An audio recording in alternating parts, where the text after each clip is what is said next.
तीन लोग ऐसे हैं जिससे अल्लाह कयामत के दिन बात नहीं करेगा। वला युज़क्कीहिम, उसको पाक नहीं करेगा गुनाहों से, उसी हालत में छोड़ देगा उसको। वला यनज़ुरु इलैहिम, और उसकी तरफ निगाह रहमत से नहीं देखेगा। वलहुम अज़ाबुन अलीम, उसके लिए दर्दनाक अजाब है। तीन लोग ऐसे हैं, दर्दनाक अजाब उसके लिए है। अल्लाह बात नहीं करेगा, अल्लाह तबारक व तआला उसको गुनाहों से पाक नहीं करेगा, और अल्लाह निगाह रहमत से उसको नहीं देखेगा, उसके लिए दर्दनाक अजाब है। पहला शख्स है मलिकुन कज़्ज़ाब, यानी झूठा बादशाह, समाज का झूठा चौधरी, समाज का झूठा पंच।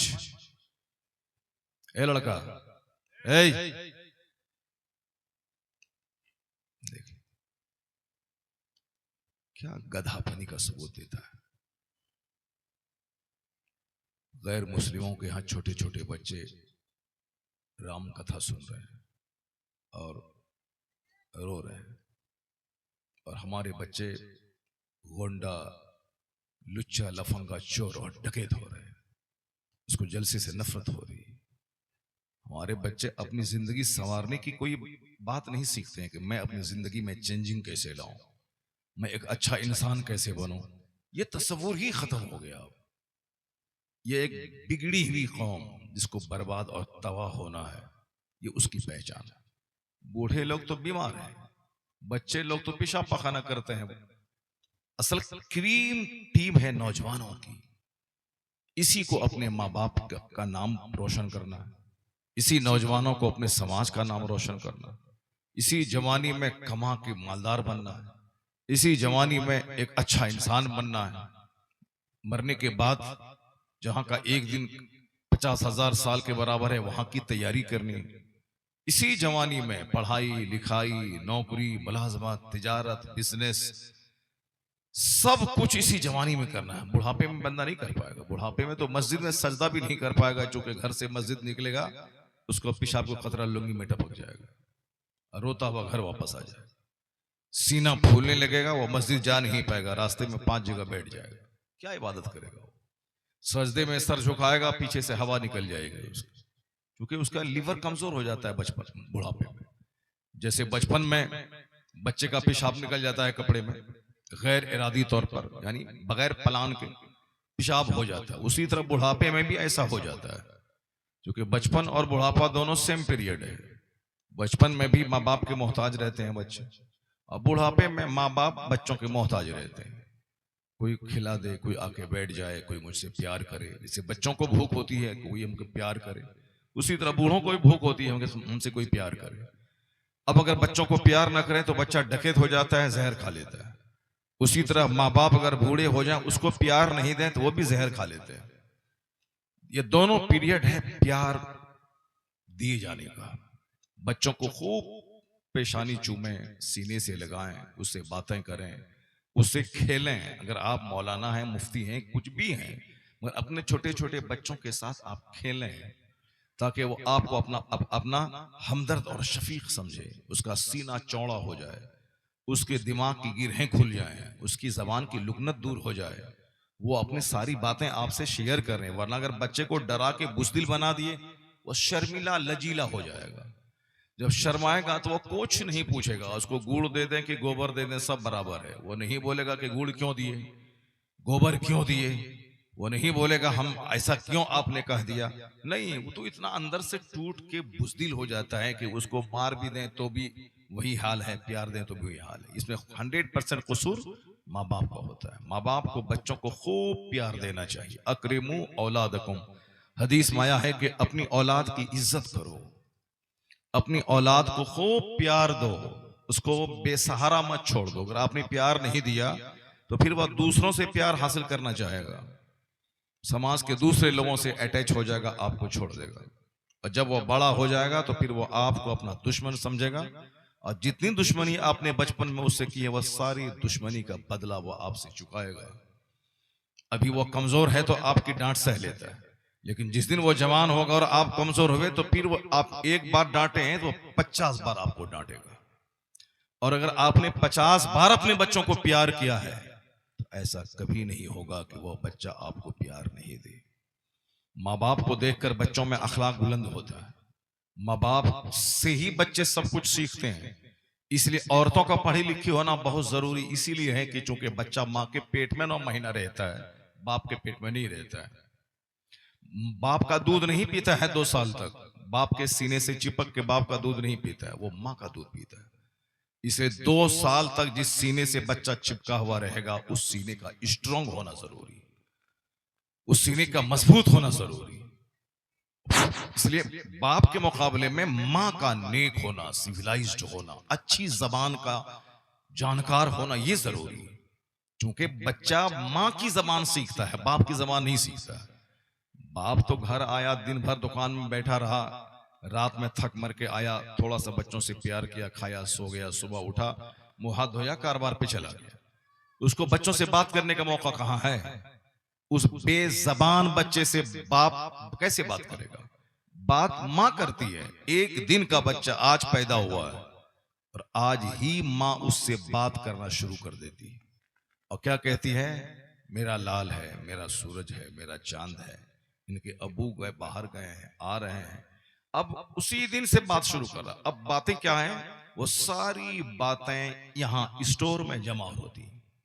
जैसे ऊंट रेगिस्तान में चलता है तो वो 5 दिन का पानी एक बार स्टोर कर लेता है पेट में।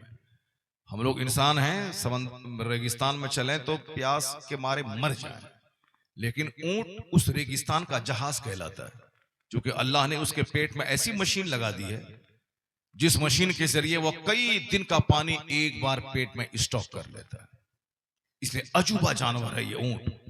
और उस ऊंट का चर्चा कुरान में आया है कि अफला यंजुरूना इलल इबिली कैफ खुलिकत, क्या तुम देखते नहीं कि ऊंट कैसे पैदा हुआ? अजूबा जानवर। इंसान मर जाए रेगिस्तान में और ये दौड़े, जहाज की तरह दौड़े। इंसान को पानी नहीं मिले 2 घंटा तो ये मर जाए। ऊंट 5 दिन का पानी स्टॉक कर लिया, अब जहां भी तालाब मिलेगा दूसरी बार वहां से पानी स्टॉक करेंगे। अभी ये 5 दिन के लिए वही पानी जो पेट में है उसके लिए काफी है। तो ये बच्चा माँ की जबान को स्टोर कर लेता है, उसके स्टोर रूम में सारी बातें जमा है। माँ की जबान अगर नफीस है, शुस्ता है, शाइस्ता है, माँ की जबान अगर बिल्कुल पढ़ी लिखी जबान है, वो गोल मोल घटर बटर नहीं करती है। अजान हो रहा है तो रोटी पक रहा है तो दाल फीका है, नहीं, बल्कि माँ अगर पढ़ी लिखी है, उसकी जबान अच्छी है, तो बच्चा को किसी मकतब में पढ़ाने की जरूरत नहीं है। सारी बातें माँ की वो यहाँ स्टोर रखता है और जब 11-12 महीने के बाद उसकी जबान खुलती है तो फिर उसी स्टोर रूम से वो सारी बातें बच्चे की जबान पे आ जाती। इसलिए साइकोलॉजिकल एक तरीका है कि फिलोसोफर ने कहा है कि अगर औरतें ज्यादा बात नहीं करें तो दुनिया के सारे बच्चे गूंगे पैदा हो जाते। ये औरतों को अल्लाह ने ज्यादा बात करने की क्वालिटी दी। औरतें बकबक करती हैं, शौहर से बकबक करती हैं। इसमें एक पॉजिटिव पहलू ये छुपा हुआ है, ये ज्यादा बोलती हैं इसीलिए बच्चों को बोलना सिखा देती हैं। फिलोसोफर ने क्या कहा कि सारे बच्चे गूंगे होते अगर माँ इससे बात नहीं करती। ये माँ है जो बोल बोल कर बच्चों को बोलना सिखा देती। तो अब जैसी माँ की बोली होगी वही बोली बच्चे की होगी। माँ अगर बोल रही है कि खामोश हो जाओ, अजान हो रही है, तो उनका बच्चा कभी नहीं बोलेगा कि खामोश रहो, अजान हो रहा है, कभी नहीं बोलेगा। कैट मने बिल्ली है, कैट के मने कुत्ता कभी नहीं हो सकता है। डॉग मने कुत्ता है तो डॉग का माने बिल्ली कभी नहीं हो सकता है। इसलिए बच्चा मां से जो कुछ सीख लिया वही उसकी जबान पे जारी हो जाता है। इसलिए मां का पढ़ी लिखी होना जरूरी है। और आज हम जैसा जोकर बाप उसकी जबान नहीं देखते हैं, उसका गाल देखते हैं। गाल कैसा है, गाल में गोश्त है कि नहीं है, लाल है कि नहीं, क्या बदतमीजी है। सबको मालूम है कि खूबसूरत औरत 90% उसके बहकने का चांस होता है। 90% खूबसूरत औरतों के बहकने का चांस होता है। आप रहें सऊदी अरब में, आपकी बीवी सब पड़ोस के आदमी से अपना इश्क कर रही है, पैसा आपका है, बिस्तर वो दूसरों से गरमा रही है। ये 100% नहीं तो कम से कम 90%, ये बात तो बिल्कुल सही है। जिस इलाके के लोग सऊदी अरब में रहते हैं उस इलाके में इस तरह की कहानियां ऐसी आती हैं सामने, आप नहीं जानते हैं, मगर अखबारात की जबान में इस तरह की खबरें इस तरह आती हैं कि लोगों को अब शादी से यकीन विश्वास खत्म हो गया। क्यों? कलवा है, काला कलोटा है, ये भी चाहता है कि मेरी बीवी गोरी नारी हो। अपना चेहरा आईने में नहीं देखता है कि मैं काला हूं, मेरी बीवी मुझको कैसे लाइक करेगी, नहीं, ये चाहता है कि मेरी बीवी करीना की तरह हो। खूबसूरती कोई चीज नहीं है। हदीस माया है, ला तज़व्वजुहुन्ना लिहुस्निहिन्ना, सिर्फ खूबसूरती देख के शादी मत करना, वरना खूबसूरत औरत से ऐसे मनाजिर तुम देखेगा कि तुमको जहर खा के मरना पड़ेगा। एक गैरतमंद शौहर अगर बाहर से घर आया और देख लिया कि उसकी बीवी उनके छोटे भाई से चिपकी हुई है, तो वो जिंदा रहेगा? वो तो मर जाएगा, जहर खा के मर जाएगा। हाँ, अगर खुद भी गंदा है और खुद भी खबीस मरदूद है, वो कहेगा कि तुमको जो है तुम करो, हमको जो है हम करते हैं, हम दूसरों से ज़िना करते हैं, तुम दूसरों से ज़िना करवाओ, तो फिर उस खबीस मरदूद की कोई हैसियत नहीं है। लेकिन जिसका दिल जिंदा है वो कभी इस मंजर को बर्दाश्त नहीं कर पाएगा। पहले जमाने में हल जोतने वाला चरवाहा जब अपनी बीवी को दूसरों से बात करता हुआ देखता था, वो फौरी तलाक दे देता था। इसलिए पहले जमाने में खवातीन किसी अजनबी मर्दों से बात नहीं करती थी, क्योंकि उनको डर था कि मेरा शौहर मुझको तलाक दे देगा। हदीस माया है कि एक बार एक शख्स की नई नई शादी हुई, ग़ज़वे खंदक का मौका था, अकाल इस्लाम के साथ वो जिहाद में शरीक थे, दोपहर का वक्त था, हुजूर से पूछ करके वो अपने घर आए दोपहर के वक्त में कि चूंकि शादी नई नई हुई थी, हुजूर ने कहा कि जाओ, और जंग एक लंबी चल रही थी, हुजूर ने कहा कि जाओ, अलबत्ता इतना कहा कि हाथ में लाठी ले लेना। गैबदान नबी ने क्या कहा? हाथ में लाठी ले लेना। वो शख्स हाथ में रास्ते में लाठी ले लिया। जब घर पहुंचा तो देखा कि उसकी बीवी दरवाजे पे खड़ी है, उसकी बीवी दरवाजे पे खड़ी है। तो अब ये लाठी उठाया कि उसका सर फाड़ दे, उसको मार दे। घर से बाहर बीवी, क्यों? ऐसा कभी नहीं हो सकता है। यही है गैरत। औरत का काम ये नहीं है कि वो मटक मटक के शहर में चल के नौजवानों को ज़िना की दावत देती रहे। औरतों का काम ये नहीं कि बिलोज पहनकर आधा जिस्म दिखा करके मर्दों को ज़िनाकार और हिजड़ा बना दे। आज मर्द जो औरतों की तस्कीन का जरिया है, आज मर्द नामर्द हो रहे हैं। इसलिए नामर्द हो रहे हैं कि चूंकि इनकी निगाहें बहक रही हैं, इनकी निगाहों में गर्मी करने के सामान चारों तरफ है, चारों तरफ औरतें हैं जो बिलोज पहन रही हैं, मेरी निगाहें उसके जिस्म को देख रही हैं। देखते देखते एक मर्द नामर्द हो जाता है। जब मर्द बीवी के लायक नहीं रहेगा तो वो अपनी ख्वाहिश पूरी करने के लिए नौकर के साथ तो ज़िना करेगी। जब मर्द अपनी बीवी को सेटिस्फाइड नहीं करेगा, ये गुटखा खा खा करके हिजड़ा हो जाएगा, बीवी के पास जाने से पहले ही या डिस्चार्ज हो जाएगा, तो उसकी बीवी नौकर से तो ज़िना करेगी। क्योंकि जब तुम मर्द नहीं है, जब तुम अपनी बीवी को सेटिस्फाइड नहीं कर सकता है, तो वो अपनी ख्वाहिश की तकमील के लिए दूसरे मर्दों का सहारा लेगी।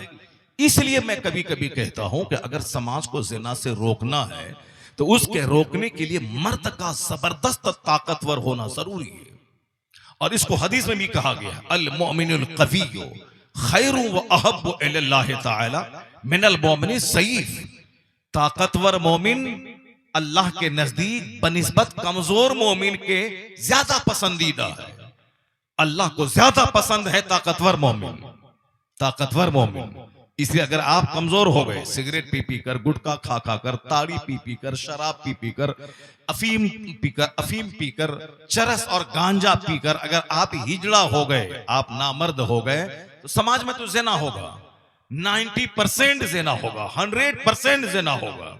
और हदीस में आया है, क़यामत की निशानी है कि जब देखना खूब शराब पी जा रही है, और आजकल देखिए रोटी की फिक्र नहीं है, दूध की फिक्र नहीं है, काजू किशमिश की फिक्र नहीं है कि मैं ताकतवर बनूं, शराब की फिक्र है। गांव देहात में बांस की बाड़ी में एक बंदा शराब लेके बैठा है और छोकरे वहां जमा होकर शराब पी रहे हैं।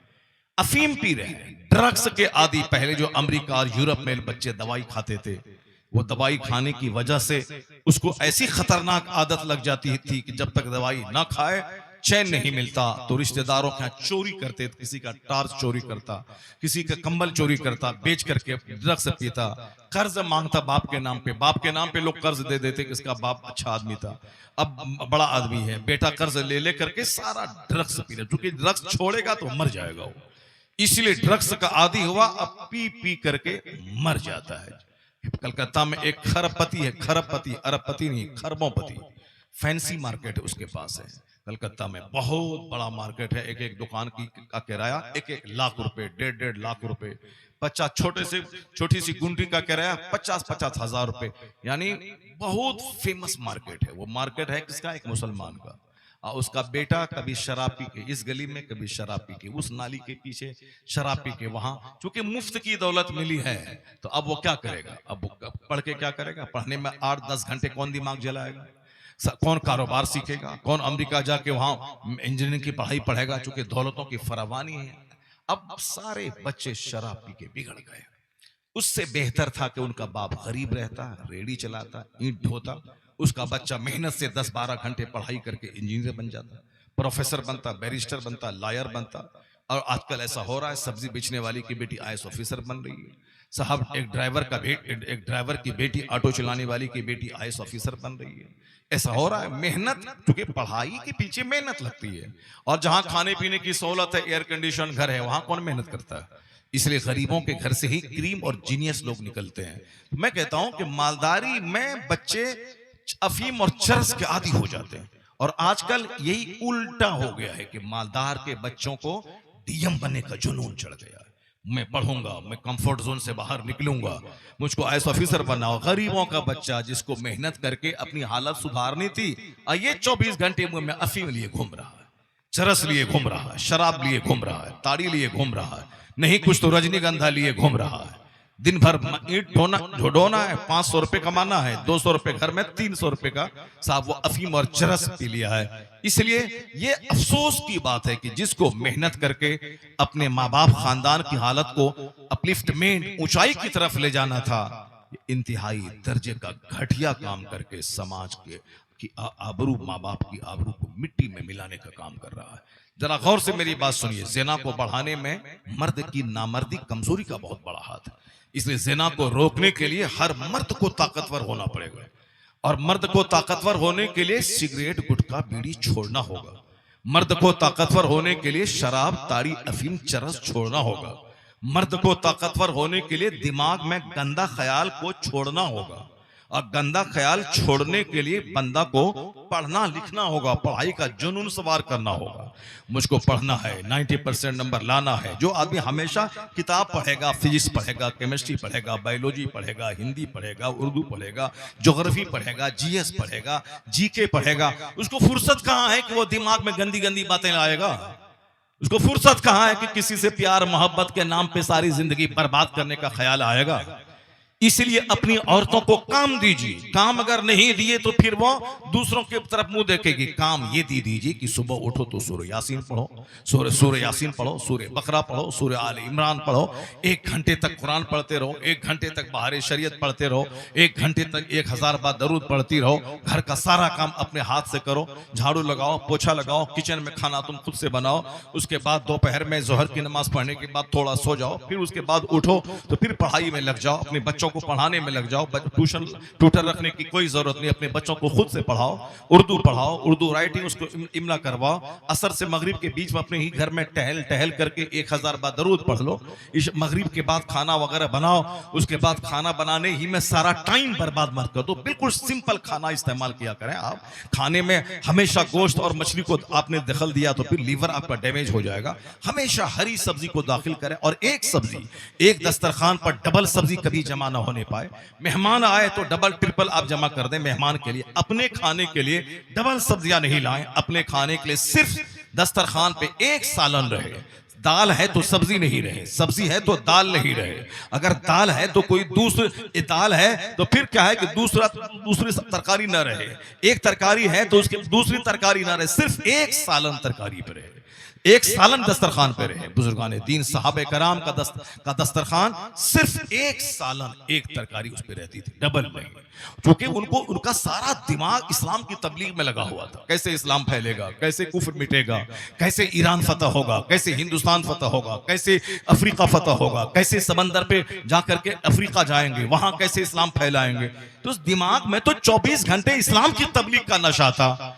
उसको कहा ये खाएं वो खाएं, ये टिक्का साहब शामी खाएं, कबाब खाएं, टिकिया खाएं, जैसे बकरीद के मौसम में औरतों को क्या होता है, गोश्त को पीसें कूटें, टिकिया बनाएं, कबाब बनाएं, ये बनाएं। अब पूरी एनर्जी उसी में लग गई। ये बकरीद का 10 दिन और ये यौम अरफा, यौम नहर, यौम तशरीक, ये इबादतों का दिन है। आदमी खाए पिए, रोजा नहीं रखे, मगर तकबीर पढ़े, हर नमाज के बाद जोर से तकबीर कहे, इबादत का दिन। अब सारा वक्त बंदा गोश्त खाने में लगा दिया, गोश्त खा, ये गोश्त तैयार कर रही है, मर्द गोश्त खा रहे हैं, पेट खराब हो रहा है, लूज मोशन हो रहा है, खट्टी डकारें आ रही हैं, फिर साहब गैस की दवाइयां खा रहे हैं। ये वक्त था इबादत करने का। हाजियों के हज को याद करके हरमैन में आज वो कंकड़ी मार रहे हैं, आज बिना में क़याम कर रहे हैं, आज कंकड़ी मारने का तीसरा दिन है, आज तवाफ़े वेदा का दिन है, अब हुज्जाजे किराम के लौटने का दिन है। इस दिन में रोजा रखना हराम है। क्यों? वो दिन है खाने पीने और अल्लाह की इबादत करने का, जिक्र अज़कार करने का, दरूद करने का, कुर्बानियों को याद करने का। बस दिमाग में सिर्फ खाना बसा हुआ है। जिसका प्लान बड़ा होगा कि मुझको पढ़ना है, IAS अफसर बनना है, इस्लाम की तबलीग करनी है, मुझको बड़ा खतीब बनना है, मुझको बड़ा मुदर्रिस बनना है, तो वो नहीं देखेगा कि मैं चूना खा रहा हूं कि दही खा रहा हूं। वह चूना और दही में फर्क नहीं पैदा करेगा। महबूब इलाही निजामुद्दीन औलिया देहलवी की वालिदा अपने बेटे को आलिम फाजिल बनने के बाद जंगल भेज देती थी, जाओ वहां इबादत करो और ख्वाहिशात को मिटाओ। 15 दिन के बाद आते थे तो उनको दही खाने देते थे और दही खाने देती थी और पूछती थी कि बेटा क्या खा रहे हो। निजामुद्दीन देहलवी कहते थे कि अम्मी दही खा रहा हूं। कहा बेटा अभी काम बाकी है और जंगल में जाओ। वो जंगल चले जाते, फिर वहां से 10 दिन के बाद आते, अम्मी फिर उनको दही देती, चूना देती खाने के लिए। तो वो कहते और अम्मी पूछती कि बेटा क्या खा रहे हो, चूंकि दही और चूना दोनों देखने में एक जैसा लगता है। तो महबूब इलाही कहते थे कि अम्मी चूना है ये चूना। कहा बेटा और जंगल में जाओ, अभी बहुत काम बाकी है तुम्हारा, वहां खूब जाओ, खूब इबादत करो। जब वहां से आते जाते कहने लगे दही को कभी कहते थे चूना है, चूना को कह देते कि दही है, तब मां कहने लगे ए बेटा अब तेरा काम हो गया। जब तक ये जबान का चटखारा है, वो ख्वाहिश बाकी है कि ये दही है, ये चूना है, ये नमकीन है, ये मिठास है, तब तक समझ लो ख्वाहिश जिंदा है। बहुत बड़ा वली नहीं बन पाओगे। बड़ा वली बनने के लिए ख्वाहिश को मिटाना होगा, जबान की लज्जतों को दबाना होगा। बेटा निजामुद्दीन अब तेरा काम हो गया। जब तुमने चूना को दही कह दिया और दही समझ के खा लिया, तो अब बेटा तेरा काम हो गया। इतना बड़ा काम हुआ कि चपरासी से लेके बादशाह तक तहज्जुद पढ़ाने वाला निजामुद्दीन महबूब इलाही बन गया, वलियों की जमात का सरखेल और सरदार बन गया। मां का इंपॉर्टेंट रोल रहा अपने बच्चों की ख्वाहिश, अपने बच्चे की ख्वाहिशात मारने, उसके दिल को साफ करने, उसके दिल और दिमाग में अल्लाह की इबादत का जुनून बसाने में मां का बहुत बड़ा रोल है, बहुत बड़ा हाथ। अगर चाहते कि औरत की आबरू महफूज रहे, उसको काम थमा दीजिए। शैतान को अगर आपने काम नहीं दिया तो शैतान आपको खा जाएगा। आप सुने ही होंगे पहले एक बार कि जिस तरह के एक पीर साहब से मुरीद ने कहा कि हमको जिन्नात को मेरे बस में कर दीजिए। कहा जिन्नात को बस में कर लोगे तो फिर इस जिन्नात को काम नहीं दे पाओगे। कहा नहीं मेरे पास बहुत काम है, मैं इतना काम है कि मैं थका दूंगा जिन्नात को, जिन्नात भाग जाएगा। फिर अब जिन्नात को उन्होंने एक मौकिल उसको दे दिया कि ठीक है लो। अब वो जिन्नात को बोला कि लाओ वहां से धान चावल लाओ। जिन्नात बोला ठीक है धान चावल हाजिर है, बोलो अब क्या करें।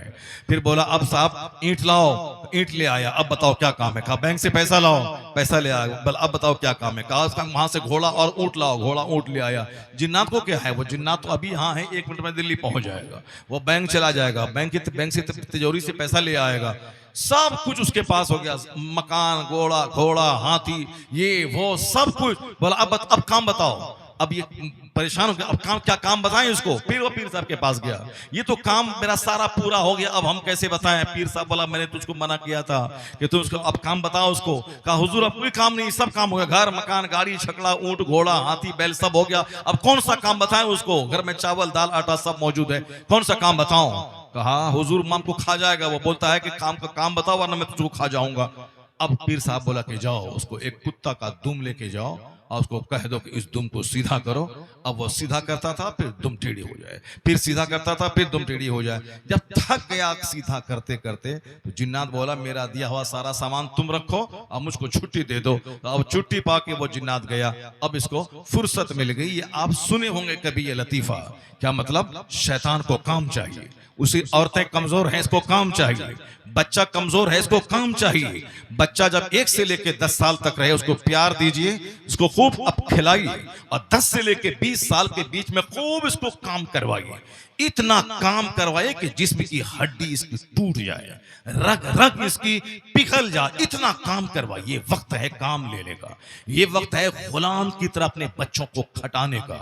उसको कभी भी कंफर्ट जोन में नहीं रखें। इस बच्चे को स्कूल नहीं जाए तो 2-4 तमाचा उसको मारे, 2-4 साहब कमची उसको मारे। नमाज पढ़ने मस्जिद नहीं जाए जोहर असर मगरिब में, उसको जबरदस्त सजा दे। काम करे, बाजार जाओ, सब्जी लाओ, स्कूल जाओ, ट्यूशन जाओ। यानी ये 10 से लेके 20 अगर ये पीरियड बच्चों को आपने काम में लगा के उससे काम लिया, फिर उसके बाद सारी जिंदगी आपका बच्चा हमेशा आराम करता रहेगा। अब वो कंफर्ट जोन में जाएगा, अब वो ऐश के बिस्तर पे रहेगा। चूंकि 10 साल जो मेहनतें करके उन्होंने डिग्रियां हासिल की हैं, नौकरी हासिल की हैं, अब 20 साल के बाद आराम का वक्त आता है। ये 10 साल जिसने अब घूमने फिरने में गुजार दिया, खाने पीने में गुजार दिया, उसको तो 90 साल तक जब तक उसकी जिंदगी है तरसना पड़ेगा, दूसरों से भीख मांगना पड़ेगा, चोरी और डकैती करनी पड़ेगी। और जब बच्चा 20 साल का हो जाए जवान, तो अब उसको आप अपना पार्टनर बना लें, यानी अपने दोस्त की तरह उससे शेयर करें, उससे बातें करें, उससे गुफ्तगू करें, उससे मशवरा लें। ये इस्लाम सिखाता है और यही पैगाम आज अमेरिका का फिलोसोफर देता है, यही पैगाम हिंदुस्तान का साइकोलॉजिस्ट देता है, यही पैगाम चाइना और जापान के बुद्धिजीवी देते हैं। इसे मैं कहता हूं एक कौम मुस्लिम, क्या चीज तुम्हारे पास नहीं है? मोहम्मद अरबी जैसा रहनुमा अल्लाह ने तुझको अता फरमाया, जिनसे बड़ा रिफॉर्मर, जिनसे बड़ा मुस्लिह, जिनसे बड़ा मुअल्लिम दुनिया में कोई ना पैदा हुआ न कयामत तक पैदा होगा। जो अमेरिका और यूरोप और चाइना के दानिश्वर बच्चों की तरबियत के ताल्लुक से जो पैगाम आज दे रहे हैं, यही पैगाम मोहम्मद अरबी अलैहिस्सलाम ने 1400 साल पहले अता फरमाया है। इसलिए दुनिया का कोई दानिश्वर मुस्तफा से बड़ा नहीं है। आला हजरत की जबान में कोई फिलोसोफर बड़ा नहीं, कोई थिंकर बड़ा नहीं, कोई लायर बड़ा नहीं। सबसे आला व औला हमारा नबी, सबसे बाला व वाला हमारा नबी। अपने नबी को पढ़ेंगे तब न पता चलेगा कि आज का वैज्ञानिक क्या कहता है, मेरे हुजूर क्या कहते हैं। इसलिए नबी को पढ़ने वाला वो कभी किसी आइंस्टाइन, कभी किसी इब्राहिम लिंकन, कभी जॉर्ज वाशिंगटन, कभी किसी मसूलिनी, कभी किसी हिटलर, कभी किसी गौतम बुद्ध, किसी को बड़ा नहीं मानेगा। क्योंकि सबसे बड़ा अक्लमंद, सबसे बड़ा ज़हीन, सबसे बड़ा खूबसूरत, सबसे बड़ा मुस्लिह, सबसे बड़ा मुअल्लिम अगर कोई इस रुए जमीन पे है तो मोहम्मद अरबी के साथ गिरामी। उनसे बड़ा कोई नहीं पैदा हुआ, अल्लाह ने बनाया ही नहीं। लम याते नज़ीरों का फी नजरिन मिसले तो ना शुद्ध पैदा जाना, जगराज को ताज तोरे सरसू है तुझको शहे दूसरा जाना। ये बातें खालिस स्कूल की थी जो मैंने आपके सामने बयान की। साइकोलॉजी की बात है जो मैंने साइकोलॉजी में पढ़ी है। मैंने मैट्रिक हाईएस्ट नंबर से पास किया है, 400 बच्चों में टॉप किया है। मैंने इंटरमीडिएट मैंने कई कॉलेज में टॉप किया है। इंग्लिश उसमें टॉप किया है, अंग्रेजी ऑनर्स में मैंने पूरे कॉलेज में टॉप किया। मैंने मेहनतें की हैं, मैंने पढ़ा है, स्कूल को मैंने देखा है। स्कूल में मेरा सब्जेक्ट था इंटरमीडिएट में अंग्रेजी मेन सब्जेक्ट मेरा था। साइड का सब्सिडियरी सब्जेक्ट था साइकोलॉजी और सोशियोलॉजी और पर्शियन था। तो साइकोलॉजी मैंने पढ़ी है कि साहब साइकोलॉजी में साइकोलॉजिस्ट क्या कहते हैं, एक आदमी की पर्सनालिटी डेवलपमेंट कैसे होती है, एक आदमी की सोच कैसी है, किस आदमी की नाक, आंख, पांव, हाथ कैसा है, जिससे आप उसके कैरेक्टर का पता लगा सकते हैं। ये सारी बातें साइकोलॉजी की है। तो साइकोलॉजिकल थ्योरी है कि बच्चा जब 1 से लेकर 8 साल तक रहे, उसको खूब प्यार दे, उसे चूमें, चूसें, सीने से लगाएं, कांधे पे बैठाएं, उससे आप बच्चों की तरह हरकतें करें ताकि बच्चा आपसे दिल बहलाए, हरकतें करे। और ये सरकार अलैहिस्सलाम की प्यारी प्यारी सुन्नत है। आका अलैहिस्सलाम नमाज पढ़ते थे, आपका नवासा हुसैन आपकी पीठ पर आके बैठ जाते थे, आप नहीं मारते थे, भागो मैं नमाज पढ़ रहा हूं। जैसे आजकल का जाहिल सब करता है। बच्चा उसका बैठ जाए उठा के से पटक दिया, नमाज पढ़ रहा है कोई बाजू में आके खड़ा हो गया तो ये बिल्कुल इतना टाइट हो जाता है कि जैसे कि उसको मार के भगा देगा उसको। नहीं नहीं, जब नमाज पढ़ें और जगह थोड़ी सी बाकी है, कोई दूसरा आदमी घुस जाए, आप बिल्कुल सॉफ्ट बन जाए, नर्म बन जाए, आप अपने बाजू को सटा लें, अपने पाँव को एक दूसरे से मिला दें ताकि वो खड़ा हो जाए। नहीं, कोई आदमी पहले से बैठा हुआ था, जुमा का दिन है, खुतबा के बाद जब नमाज खड़ी हुई तो अब वो बच्चा बेचारा वो मस्जिद से बाहर जा रहा है, सब तमाशा देख रहा है, कोई इसको जगह नहीं दे रहा है। हालांकि बेहतर था कि खुद वहां से निकल जाते, उस आदमी को जिल्लत से बचा देते। और फिर जिल्लत से बचाना क्या है, थोड़ा सा आदमी नर्म हो जाए, जगह फौरन उसकी बन जाएगी। लेकिन नहीं, आदमी पूरा पांव फैला के पूरा टाइट हो जाता है, बदन को पूरा हार्ड कर लेता है। जबकि मसला है कि अपने नमाजी भाई के लिए अपने जिस्म को नर्म कर ले, सॉफ्ट कर ले, उसको जगह दे दे। और जब कोई कहे कि मजलिस में कि जगह दे दो, तो उस पर मजलिस में बैठे हुए लोग उसको जगह दे दें, उसको बैठा लें, उसको बेइज्जती से बचाएं। अगर वो तन्हा वहां से निकल गया तो जलील और अपने आप को बेइज्जत महसूस करेगा। तो एक मोमिन भाई को बेइज्जती से बचाने वाला अल्लाह ताला कयामत के दिन उसको बेइज्जती से बचाएगा, कयामत के दिन उसके ऐब की पर्दापोशी फरमाएगा। सिर्फ घमंड, गुरूर और जहालत में लोग जीते हैं। 1 से लेकर 10 साल तक बच्चों से हरकतें करें। आका अलैहिस्सलाम इमाम हुसैन के होंठ को चूसते थे, इमाम हुसैन की पेशानी को बोसा देते थे, अपने सीने से लगाते थे। हदीस में आया है यमतस्सु, इस तरह से हुजूर होंठ को चूसते थे, कमा यमतस्सु रजुला तमरा, जैसे कि कोई आदमी खजूर को चूसा करता है। इस तरह हुसैन के अपने नवासे के होंठ चूसते थे, उनकी पेशानी को चूमते थे, उनके चेहरे को बोसा देते थे, उनके मुंह में खाना डाल देते थे। सजदे हालत में अगर पीठ पे चढ़ जाए, हुजूर सजदा को लंबा कर देते थे। अगर वो आप सजदा करते हैं, बीच में हुसैन घुस गया तो अपने हाथ को फैला देते थे। अगर आप तकरीर कर रहे हैं जुमा के दिन, अगर हुसैन गिरते पड़ते आ जाते तो आप मेंबर से नीचे आके उनको अपने कांधे अपने बाजू में ले लेते, बाजू में ले करके आप खुतबे जुमा दिया करते थे। ये प्यार था। लेकिन उसके बाद इसी प्यार में वो ट्रेनिंग मेरे मुस्तफा ने हसनैन करीमैन को दे दिया कि जब नाना की उम्मत पे मुसीबत के वक्त आ गए, वही प्यार जिस हुसैन को दिया गया था, उस हुसैन और हसन ने अपनी गर्दनें कटवा के नाना के दीन को बचाकर नाना की सारी मोहब्बतों का कर्ज अदा कर दिया। ये था आका अलैहिस्सलाम ने अपने नवासे की जो तरबियत की थी। ये तरबियत यही थी कि आज मैं हुसैन को कांधे पे उठा रहा हूं, कल हुसैन इतना बुलंद, इतना स्ट्रांग हो जाएगा, जब मेरी उम्मत का बोझ इनके कांधे पे आएगा तो हुसैन जान बचाने के लिए मैदान से नहीं भागेगा, जान और औलाद सब दे के नाना के दीन को बचाने की कोशिश करेगा। तो अपने बच्चों को खूब प्यार दें। जो साइकोलॉजिस्ट आज कहते, मेरे पैगंबर ने प्रैक्टिकल में 1400 साल पहले बता दिया है, और आज से 1000 साल पहले साइकोलॉजी नाम का कोई ब्रांच नहीं था, फिजिक्स, केमिस्ट्री, बायोलॉजी नाम की कोई चीज नहीं थी, अमेरिका नाम का कोई मुल्क आज से 1000 साल पहले नहीं था, और एक कॉलेज यूनिवर्सिटी दुनिया में नहीं थी आज से 1200 साल पहले। लेकिन आज जितनी बातें यूनिवर्सिटीज और कॉलेज में सिखाई जाती हैं और जितनी अच्छाइयां हैं, वो सारी अच्छाइयां मुस्तफा जाने रहमत से ली गई, आका अलैहिस्सलाम से ली गई। मैं ये बात इसलिए अपने बच्चों से कह रहा हूं, मेरा बच्चा चौके तकरीर सुनता नहीं है, इसलिए वो फिजिक्स केमिस्ट्री पढ़ा तो अब फिजिक्स केमिस्ट्री में जिन जिन लोगों की थ्योरी पढ़ता है उसी को महान समझ बैठता है। लेकिन जब वो कुरान हदीस पढ़े तब ना वो जाने कि जिसको वह फिजिक्स केमिस्ट्री में फिजिक्स केमिस्ट्री के एक्सपर्ट को महान समझता है, वही बात हदीस में सराहतन लिखी हुई है, जिसको हुजूर ने उस जमाने में दुनिया के सामने रखी है, जिस जमाने में न फिजिक्स का नाम था, न केमिस्ट्री और न बायोलॉजी का नाम था। उस वक्त आप वही बोलेंगे जो यूरोप का एक दानिश्वर बोला था, I can not find any other man in history like Muhammad. मैं पूरे मानव इतिहास में मुस्तफा का जवाब नहीं पाता हूं, क्योंकि जो बातें उन्होंने कह दी है 1400 साल पहले, वही बातें आज दुनिया के दानिश्वर 10 साल तक दिमाग जला जला कर उस बात को आज वो दुनिया के सामने रखते हैं, जो बातें मुस्तफा ने 1400 साल पहले दुनिया के सामने रख दी है। सिर्फ आज जरूरत है अपने पैगंबर को पढ़ने की, अपने पैगंबर के फरमान इरशादात को पढ़ने की, अपने उलमा कराम को सुनने की। आलिम अगर अपनी बात बोलता हो तो कभी मत सुने आलिम की बात, लेकिन अगर आलिम आपके पैगंबर की बात बोल रहा हो, अगर आलिम कुरान की बात बोल रहा हो, अगर आलिम मुस्तफा की बात बोल रहा हो, तो हर मुसलमान पे फर्ज और लाजिम है उस पर कि आलिम की गुफ्तगू गौर से सुना करें।